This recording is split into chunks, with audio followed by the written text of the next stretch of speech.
This review is of Morocco by Jeff Kohler.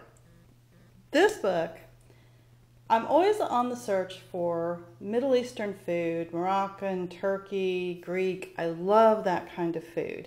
And there wasn't a lot of information about this book, so I kind of took the chance and bought it.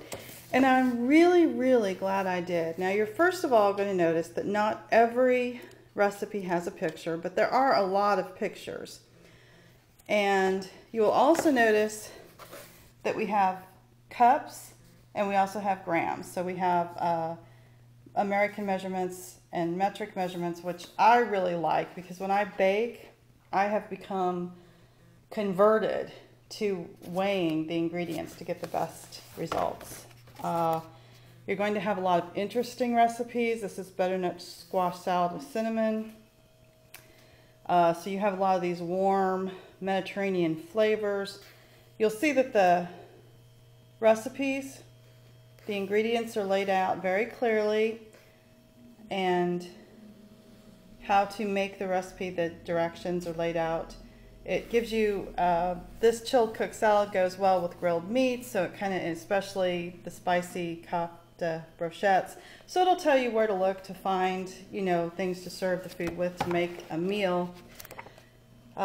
Couscous, it tells you how to prepare couscous. It's got tangines, shrimp tangine, fish tangine, mussel tangine. It's divided by like fish and shellfish, meat, lamb. Here's your meats. And it gives you a little bit of history of some of the recipes.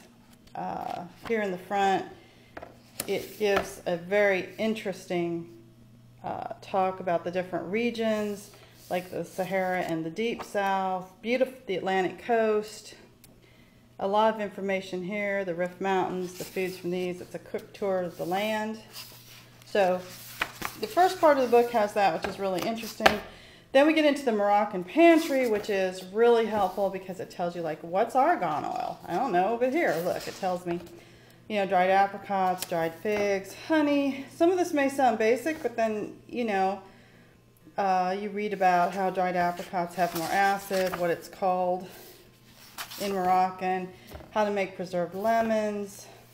So this cookbook has a lot of interesting recipes: seafood pastilla, round bread, street food.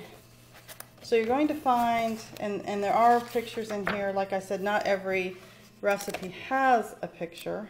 It's got a drink, desserts. These walnut cookies, really good. We really liked those. Barley couscous, fish balls and tomato sauce. It shows you how to make a fish ball. Deep fried calamari with tomato dipping sauce. So all in all, this is just a really excellent book of Moroccan food. You may have to go and get some ingredients either offline or, like fresh snails or snails in brine. You may have to, look around for those. Most of the stuff in here I would say you could get at a really good grocery store, but there are a few ingredients that you may have to go to a specialty store. We found a lot of spices in Indian markets. And we find a lot of Indian spices in Middle Eastern markets, which I guess makes sense, but most of the ingredients you're going to be able to get in a regular store, so you can make this. And this is just a beautiful, well laid out and well thought out cookbook. And before you know it, you'll be having your own Moroccan feast.